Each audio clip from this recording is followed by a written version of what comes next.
everyone, and welcome to Give Me Space episode 2, where I'm going to talk about, what was I going to talk about? Cameras, that's right, cameras for astrophotography. I'm going to do a shallow dive into cameras you can use for astrophotography, some of the pros and cons, and a few things to look for when considering what to buy. Before we go any further, let's just have a look at the general principles of operation of a CMOS sensor, and then we can talk about cameras in particular. Here's a drawing that shows a cross-section through a sensor. They are multi-layer integrated circuits with each pixel site containing several components on different layers, and then other circuitry outside the pixel site array of the sensor. In a lot of sensors, someone thought it would be a good idea to put the photon detectors behind all the other circuitry, just like pretty much all the eyes on Earth except the octopus and maybe other cephalopods. This is called a front illuminated sensor and works better than you'd expect. Then someone figured out how to use the back of the sensor as the front, which basically puts the photon detectors above the rest of the gubbins, and this is called a rear or back illuminated sensor. They are more sensitive. This is my precision model. An actual pixel site uses a photodiode to convert photons to an electric charge, so I've used an actual photodiode in my model. Didn't need that garden light anyway. In a real sensor pixel site, the photodiode covers the bigger area of the pixel site, but not the whole thing. The red wire is the connection to the other pixel sites in the sensor row, and the green wire is the connection to the rows above and below the row this sensor is in. When a photon enters the pixel site and hits the photodiode, it's converted to an electric charge via the photoelectric effect. The charge is stored in the charge store. In this case, it's above the photodiode on the left. If a photon lands on the pixel site but misses the photodiode, then it isn't converted to a charge. By the way, our sensor is pointing at a very dim object, so not many photons are arriving. Most of the photons that hit the photodiode are converted to an electric charge that's added to the charge store. Some photons hit the photodiode and are not converted. The percentage of photons that are converted to an electric charge is the quantum efficiency. As more photons hit the pixel site photodiode, the charge will continue to build. The energy level or colour of the photon has no effect. All energy levels are visible, and near-infrared light are converted with similar efficiency. Infrared photons can be a problem. The sensor has a filter on the front to block infrared photons, but the operation of the sensor itself generates heat and therefore infrared photons. They can get into the pixel sites behind the filter as the sensor warms up. If they do and they hit the photodiode, they get converted to charge and add to the charge store. This is what causes thermal noise, including amp glow. The charge store of the pixel site has a limited capacity. This is called the well depth. If too many photons hit the photodiode and get converted to electric charge, it fills up with charge. Any photons that hit after that point don't contribute to the stored charge. The pixel site is saturated or blown out. At the end of the exposure, the pixel sites are red. Here we see our 7x7 image sensor magnified by lots. The things that look like watermelon flavoured mints are actually electrons and represent the charge in each pixel site caused by photons colliding with that site plus noise. The pixel sites are read site by row. The charge is converted into a binary value via analog to digital converters, not shown here. As each site is read, it's reset to 0 by dispersing the charge. In reality, each site starts to charge up again as soon as it's read, unless the camera has some physical shutter to keep the sensor dark when the exposure is complete. The digital values read from the sensor can be interpolated into a monochrome image. The higher charge values are generally regarded as bright and the low values dark. Now, a 7x7 image doesn't have much detail, which is why we don't see many 7x7 camera sensors. But given enough pixels, it's able to resolve more detail. The more discerning among you would have noticed that our image is actually of Sirius. So, how do we get colour? Cheating is how. In a colour sensor, each pixel site has a colour filter in front of it, either red, green or blue. Well, the filters cover a range of reddish, greenish and bluish wavelengths. They don't just pass a very narrow band of frequencies. Filters from different brands may pass slightly different sets of frequencies, resulting in a slightly different colour palette between brands and even models of camera. Anyway, each pixel site receives photons of just one colour range through the filter in front of it. To get an evenly coloured image, the filters are like red, green and blue coloured tiles evenly laid over the sensor. To make up for the uneven colour response of the human eye, each colour doesn't get 33% of the pixel sites. It's actually 25% red, 25% blue and 50% green. Each row of pixel sites is overlaid with a pattern like this. So we have blue, blue,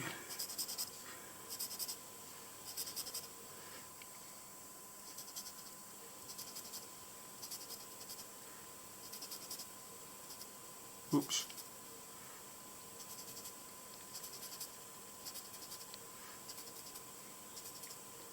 and so on. And then we get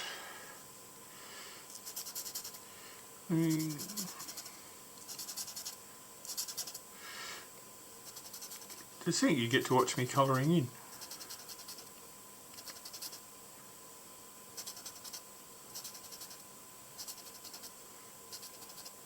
And then on alternate rows the green is staggered.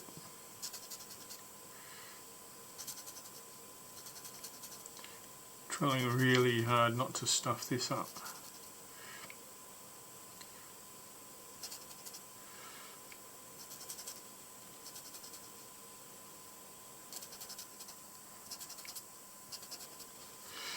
And then for red we go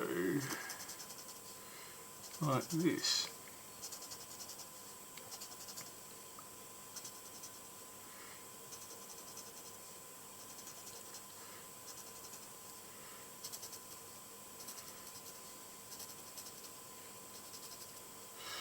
Okay,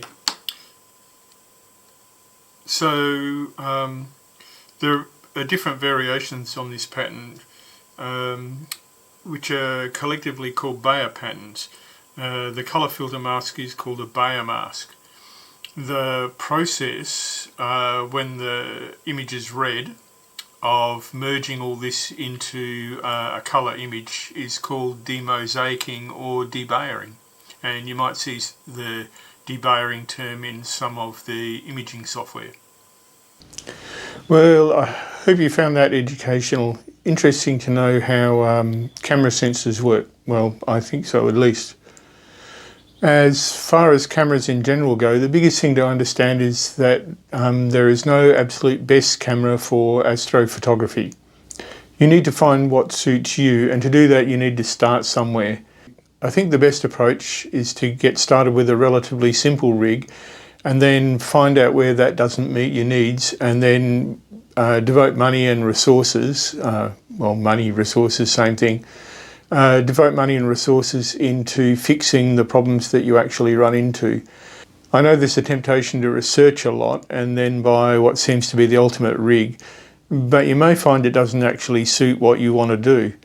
You also need to leave a bit of budget to do things that are probably just luxury or a bit of fun. Can't be too staid and practical about all this, can we? I can say though that the best first camera to have is the one you already have. If you have a DSLR or mirrorless camera, then you're probably fine to get started, and it may be all you ever need. If you also have a lens that has a focal length of 200mm or so, even better. Longer lenses, 500-600mm or more, are usable, but harder to manage because you need a more stable mount. And you're going to find that mounts are everything in astrophotography. Bridge cameras, which are DSLR type cameras where the lens can't be removed, will work fine as well. Bridge cameras often have a decent lens with a wide zoom range, which makes them flexible for astrophotography, and they're good general purpose cameras anyway. Okay, DSLR, mirrorless / bridge or dedicated astrophotography camera, what's the best choice to get started? Just to simplify things, I'll refer to DSLRs, mirrorless and bridge cameras just as DSLR type cameras. and dedicated astrophotography cameras as Astro cameras. When you're starting out, there's probably no distinct advantage to using a dedicated Astro camera. They can do a bit more than a DSLR type camera, but I think they're a good example of diminishing returns, spending more money to improve the images a bit. You'd have to have some experience under your belt before you could tell the difference between Astro images taken with a DSLR and with a dedicated Astro camera, and even then it's not really a clear difference. Many advanced astrophotographers use both. The image sensors used in dedicated Astro cameras are mostly the same as used in DSLRs and more budget digital cameras.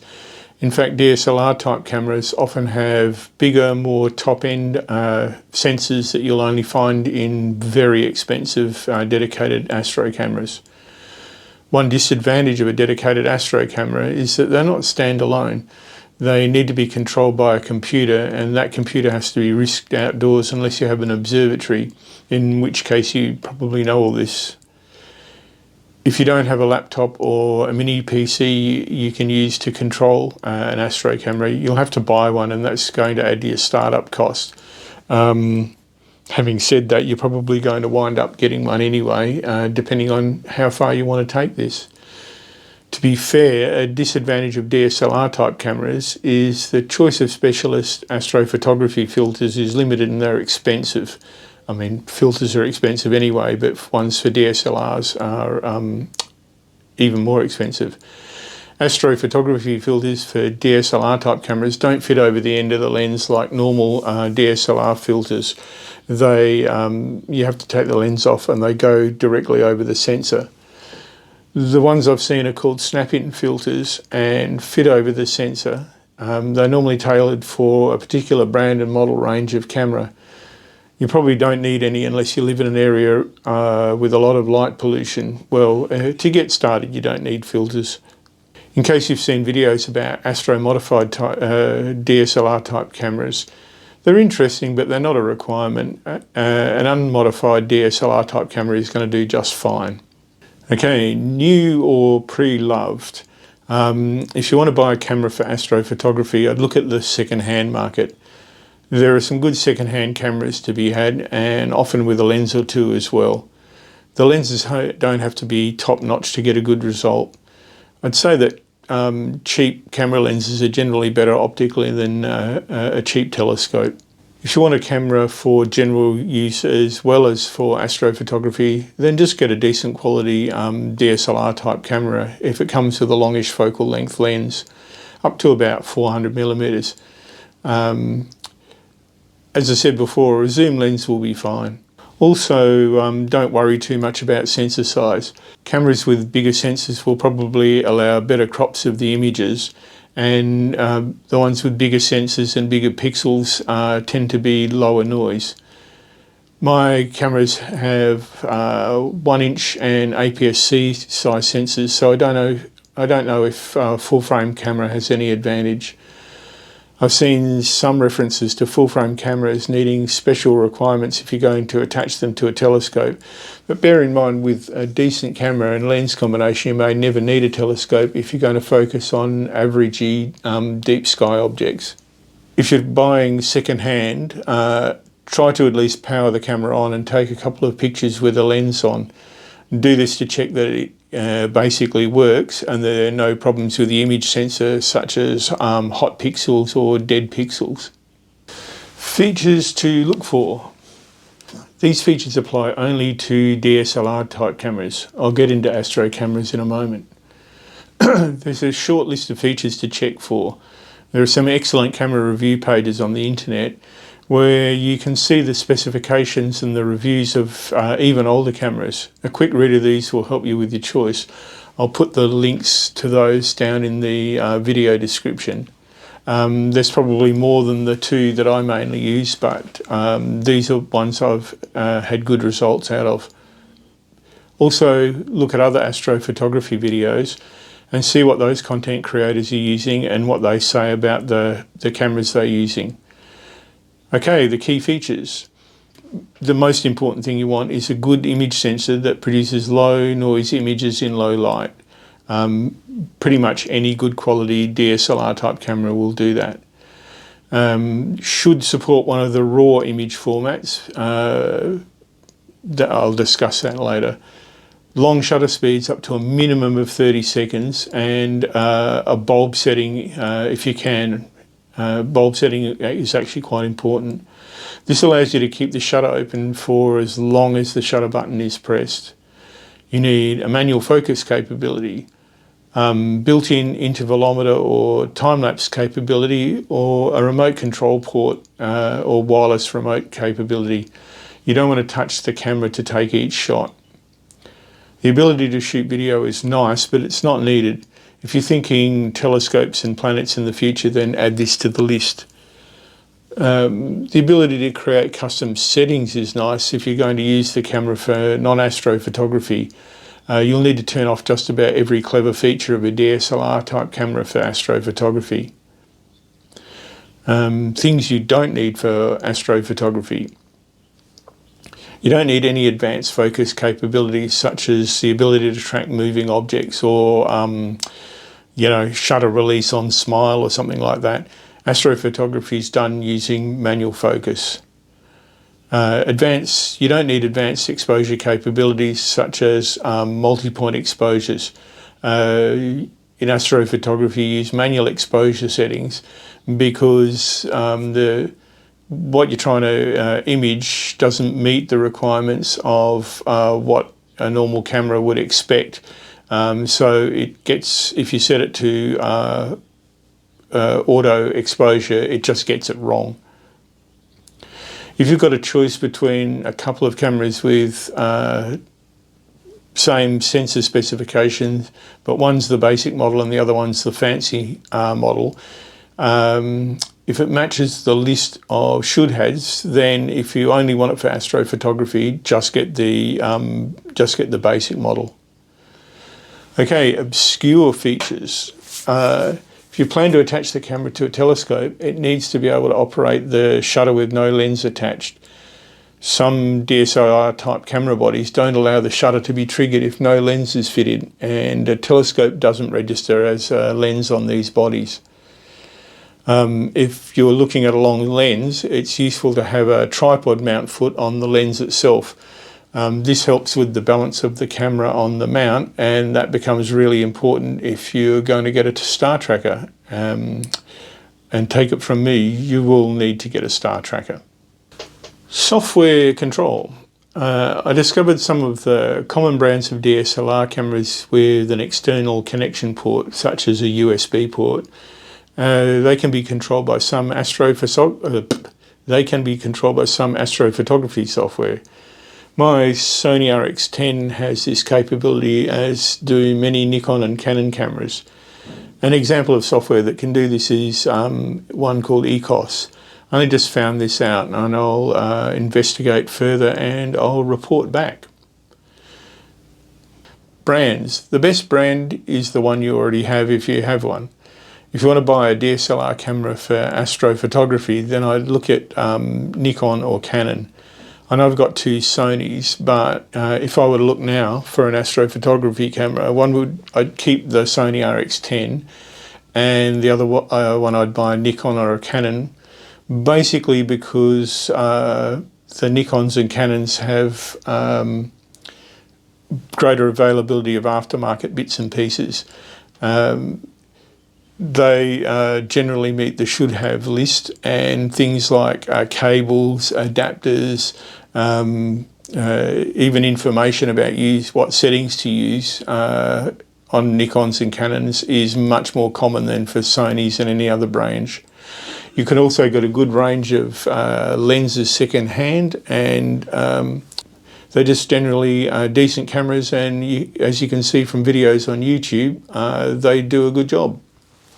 Okay, what am I currently using? I've got two cameras that I currently use for astrophotography. One is this Sony RX10 bridge camera. You can't remove the lens from this. It's a fixed part of the camera. Has a 1-inch sensor, and the lens zooms to 600mm 35mm equivalent. So it's basically like a small telescope.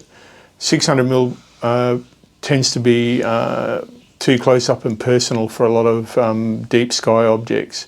At that focal length, it's pretty hard to keep still. It's f4 at 600mm, so it's pretty fast. It doesn't have a built-in intervalometer, but does support remote control via the USB port on the site. I bought a wired intervalometer, but I haven't used it much because I wound up using the snap control port on my Star Adventurer.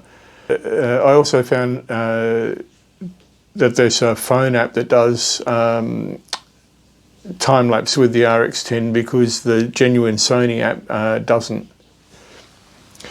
Okay, and this is the intervalometer I bought. It acts like a remote shutter release, and you can program it to do things like take X number of shots with the shutter open for Y number of seconds. There are a couple of brands available. For more common brands of camera, you can get wireless ones as well, which is preferable. No cables to get tangled up.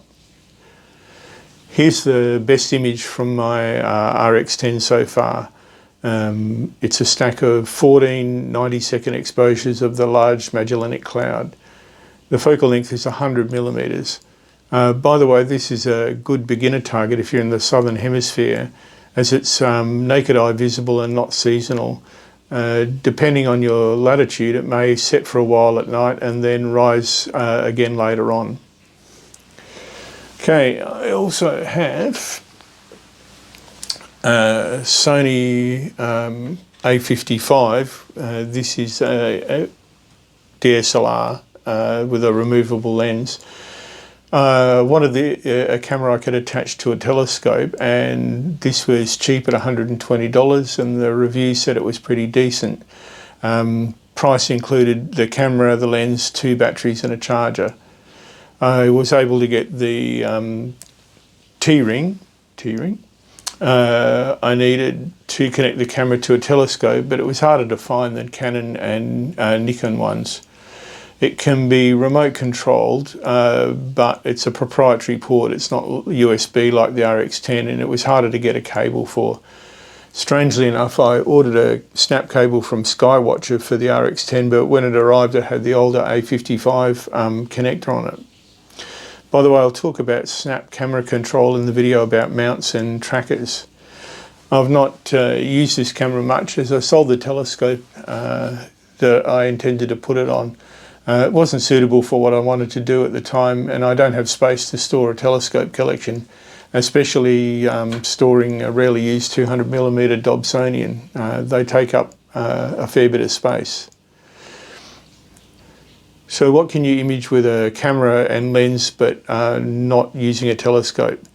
Basically not the planets unless you have a fairly long lens, but even then there's some specialised techniques needed. By long lens I mean really long. The moon and a lot of deep sky objects such as Orion and the Magellanic Clouds, the Andromeda Nebula and the Southern Pinwheel galaxies, they're imageable just with a camera and a lens because they're faint but quite large. The limit for imaging many of these objects is not their size. They're generally pretty big, but the fact that they're too faint for the human eye to pick up in detail. Some you can hardly see at all. DSLR type cameras with a reasonable lens and medium 800 to 3200 ISO settings and longer shutter speeds up to about 90 seconds will bring out these objects, especially if you stack multiple images.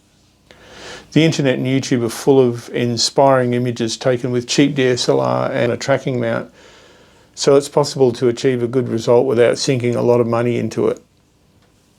Speaking of T-adapters, this is how you attach a DSLR type camera to a telescope if you want to go down that route. First of all, you need a thing called a T-ring. T-ring on one side has the gubbins for attaching to your particular camera body. This is a Sony E-mount one. You need to get one that's compatible with the lens fittings on your particular camera body. On the other side, it has a standard thread that other adapters will screw into. This is sort of like a standard astronomy thread. So he said trying this without his glasses, you basically attach the T adapter or the T ring to the camera body, and then there's a couple of different ways that can go onto a telescope, and I'll just show you that now. I have a telescope down here somewhere. What have we got? Telescope, no.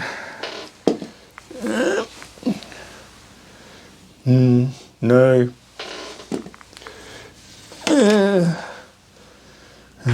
No. That looks a bit more something like we can stick a lens on. Just put my glasses on for this. Okay, let's get it in the picture so you can see it. Okay, so for this particular telescope, once you have the T ring attached, it can go directly onto this fitting here. Whoops, it says dropping it.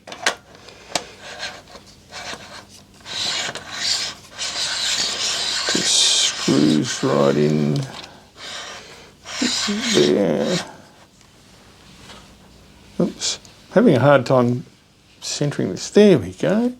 Look at that. Okay, not all telescopes actually support that kind of arrangement.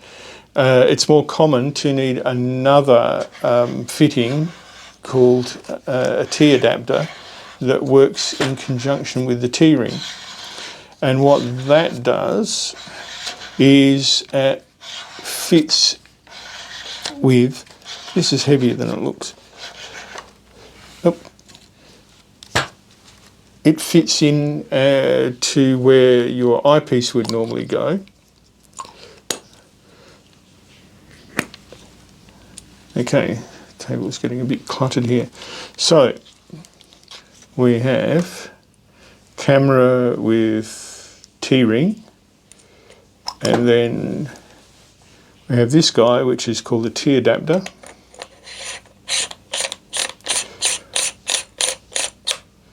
That screws into there, and now you can see that the camera has the same sort of fitting as an eyepiece, and this whole assembly slots into the telescope like that. Now, one of the things you have to watch out for when you're attaching a camera to the telescope is that the image sensor in the camera body has to be in the right position to get the focus light from the telescope optics. You still use the manual focusing mechanism on the telescope to achieve that, but you can wind up with a situation where the camera body is either too close to the telescope body and the optics, or too far away, and no matter how much you adjust the focus, you can't get the focal point to fall on the camera sensor. If the most common case is that the camera sensor is too close to the camera body, and you need like a longer adapter or additional spacers to move the camera body further away from the telescope. If the if the camera body is already too far away and you need to move it closer, then I'm not exactly sure what you would do about that. I haven't ever run across that particular situation on all the telescopes that I've attempted to connect this camera to. Either one of those two methods works, and on some of the telescopes that I have, well, this particular telescope, both methods of attaching directly with the T-ring or through the T adapter, they both work. Okay, dedicated Astro cameras. Let's just get rid of this. I'm not going to dismiss, I am going to drop lens caps. I'm not going to dismiss dedicated Astro cameras as not relevant for a beginner. They could well be a good choice, especially if you have no camera at the moment and you have a laptop you can use to control an Astro camera. I'm presuming you're okay with running the required software, of which there's plenty of choice, since you'll need to use software to stack and process your images. With a dedicated Astro camera, you'll also need a telescope of some kind to attach it to, as they have no lens at all, or they may come with an extremely wide field lens that takes up pretty much the whole sky. Overall, they generally intend to attach to a telescope. On a side note, if you're not comfortable with software and you're going to get a star tracker, you can get good images with a single long exposure if you're patient and careful with the setup of the mount, but that's basically with a DSLR. With an Astro camera, dedicated Astro camera, you're going to have a laptop to control it. So what's an Astro camera and how do they differ to a DSLR type camera?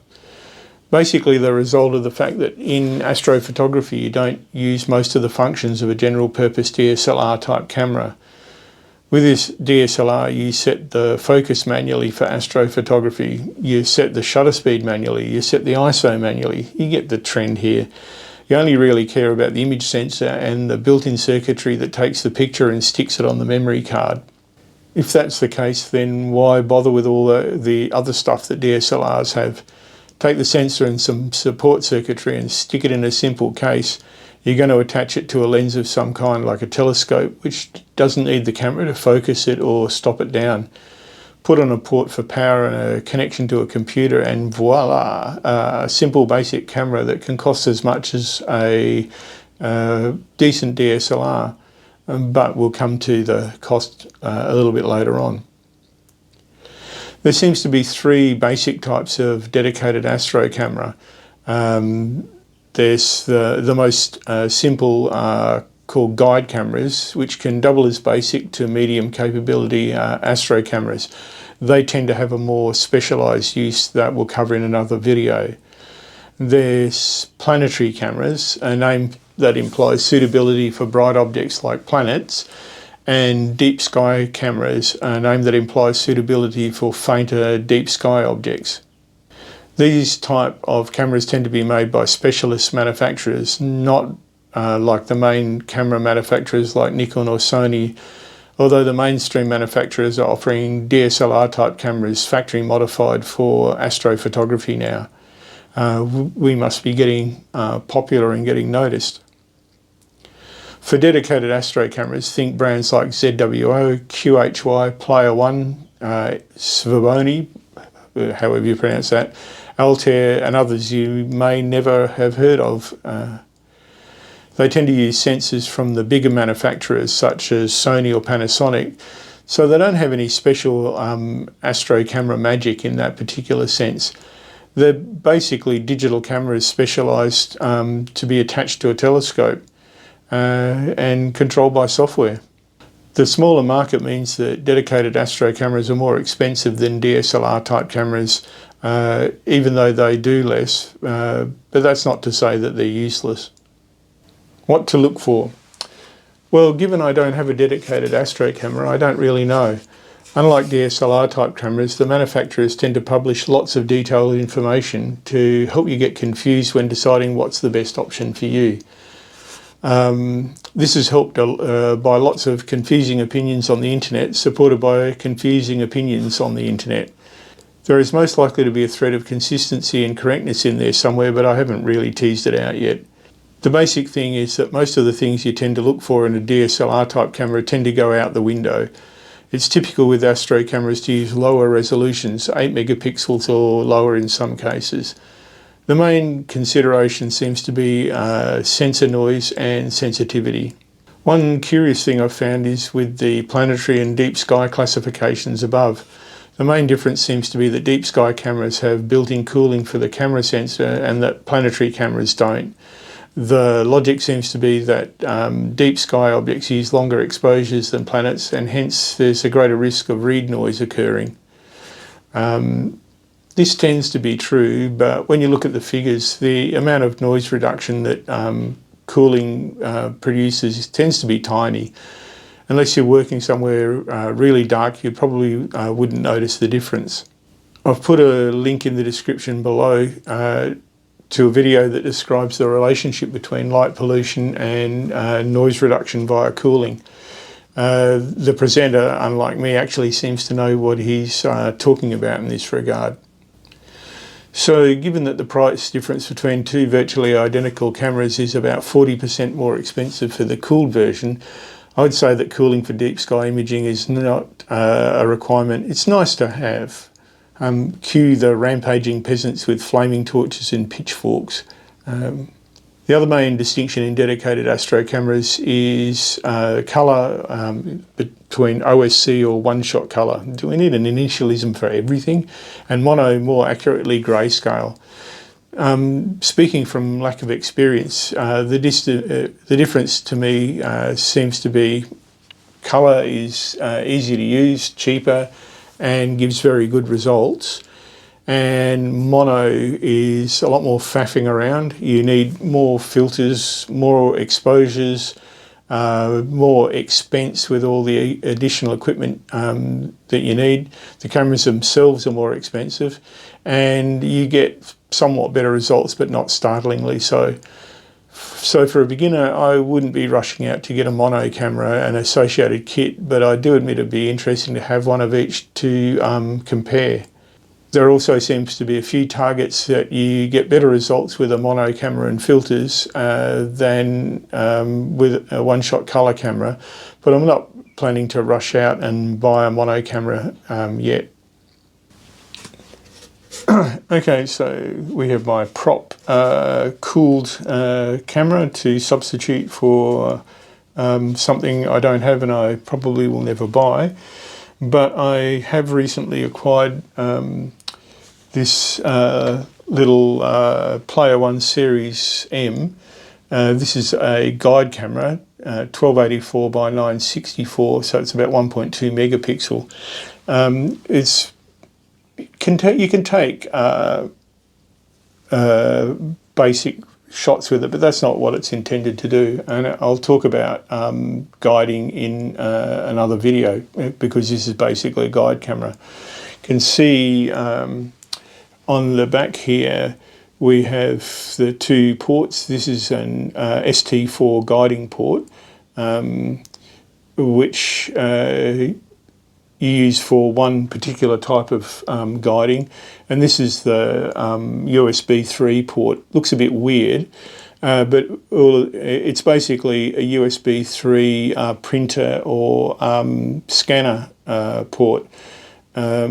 This camera did come with the USB cable, but if you need a spare one, then in Australia, think Officeworks or some office supply company. The format of these cameras is that they're basically an eyepiece replacement. So they tend to just slot into the telescope like so. And that's, yeah, they just sit there like that. You have a USB cable goes out to a laptop or something like that, and that's how you control the camera and take images. With a cooled camera, like Pringles cam here, they tend to be a bit more substantial devices. Not quite as big as this, but often not far off it. But the advantage, especially in this mini format, is You can get one-shot colour cameras with quite good resolutions in this mini body format, and all the major manufacturers have these mini format cameras. And if you're using something like a lightweight star tracker, like a little Ioptron or a Skywatcher, having the lighter camera is less load on the mount, which improves the tracking performance. Now, you might be wondering why I'm talking about guide cameras that attach to telescopes when I'm talking about taking photographs with a DSLR. And guiding is relevant to star tracking and photography with a DSLR. Again, guiding is a topic I'll cover separately. I was basically just using this guide camera as a little demonstration about how dedicated Astro cameras, if you're going to go the telescope route rather than a DSLR, where dedicated Astro cameras basically fit into the whole scheme. I'll go into more details in a video about guiding. It's not needed to get started, but it's a thing that's nice to have later.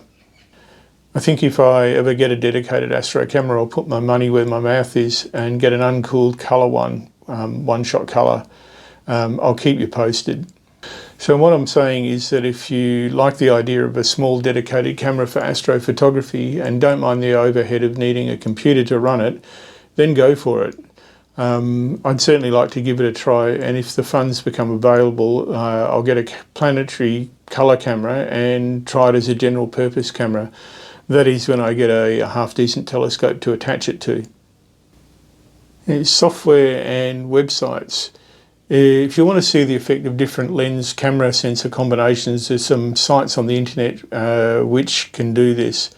One I use is the Telescopius telescope simulator, again linked down below. It allows you to enter parameters such as the sensor size, length of your lens, and generally an equipment profile, and you can then check different objects to see how they'll frame with your camera lens scope combination. It actually puts up image of that particular object and puts a frame around it to show how it will look with your camera lens combination. Okay, executive summary time. What camera do you need to get started in astrophotography? If you have a DSLR type camera with a longish lens, about 200 millimeters, and you want to get some pictures of deep sky objects, then that's going to be fine. If you don't, then have a look at the second-hand market and see what you can pick up from Canon, Nikon, or maybe Sony. Remember that you're looking at finding out the basic parameters that you can move on from, not going direct to the astrophotography endgame. Don't think you need a dedicated Astro camera to get started. It may not be the best option, as you'll need a telescope to act as a lens and to work out the software to control it.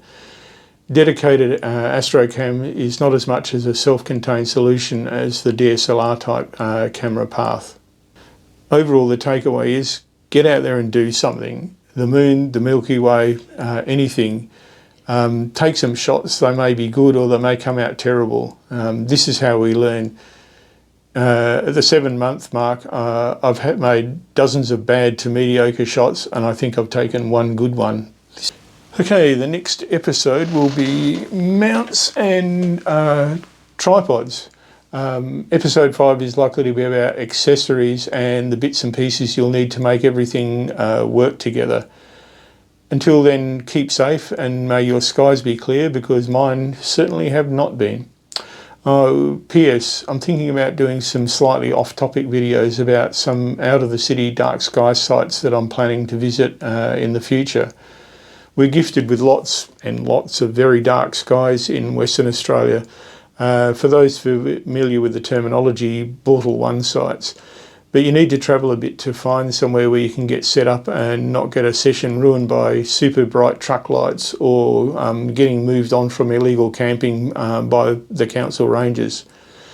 These videos would be more like travel videos, since only the 4 or 5 other people in Western Australia that do astrophotography would likely to be able to visit the actual site. But you might find me trying to stop kangaroos bumping them out during a session somewhat entertaining. If that kind of thing would be of interest, let me know in the comments and I'll see what I can put together. Okay, bye for now and see you next time. As usual, if you think the video was worth it, give me a like. If you would like to be notified of upcoming content, then subscribe. And if you didn't like the video, then sorry about that. I will try harder next time. Thanks very much.